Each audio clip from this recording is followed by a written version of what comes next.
Hello friends, હવે આપણે જોઈશું જીભની આકૃતિ અને તેનામાં આવેલી રચનાઓ. બરોબર છે.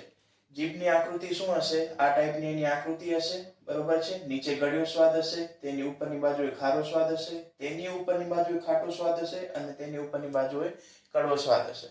બરોબર છે. જીભ ઉપર શું આવેલા હોય છે? વિવિધ રસાંકુરો આવેલા હશે. બરોબર છે. ઈ રસાંકુરો શું કરશે? સ્વાદ પારખવાનું કામ કરશે. બરોબર છે. રસાંકુરની અંદર પણ સ્વાદગ્રાહી કોષો આવેલા હશે. જે જગ્યાએ રસાંકુરો સંખ્યા વધારે હશે તે જગ્યાએ સ્વાદ જે છે એ જલ્દી પરખાશે. અહીંયા રસાંકુર વધુ હશે તો ગળ્યો સ્વાદ જલ્દી આવશે. અહીંયા રસાંકુર વધુ હશે તો ખારો સ્વાદ ઝડપી આવશે. એટલે કે ઝડપી સ્વાદ માટે રસાંકુરોની સંખ્યા માટે આધાર રાખે છે. બરોબર છે. જીભના ટેરવે કયો આવેલો હોય છે? ગળ્યો સ્વાદ, તેનાથી ઉપર ખારો સ્વાદ, તેનાથી ઉપર ખાટો સ્વાદ ને પછી કડવો સ્વાદ અનુભવાશે. ઓકે, તો આ થયું જીભની આકૃતિ અને તેમાં આવેલા વિવિધ સ્વાદોની પરખાણ.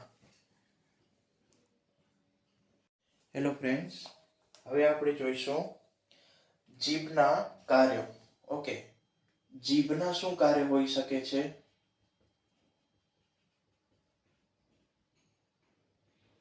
ઓકે, તો જીભના કાર્યો જે છે સૌથી પહેલે તો શું હોઈ શકે? સ્વાદ પારખવા. એ તો કોઈને કેવું જ ન પડે. ઓકે, શું હોઈ શકે છે? સ્વાદ પારખવાનું.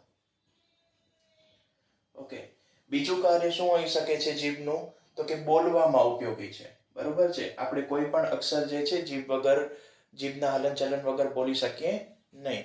તો બીજું કાર્ય શું છે જીભનું? બીજું કાર્ય શું છે?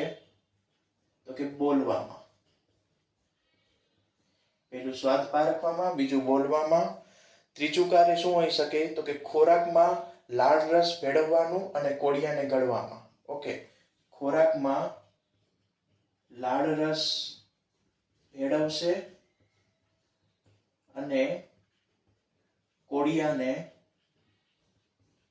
ગળવામાં.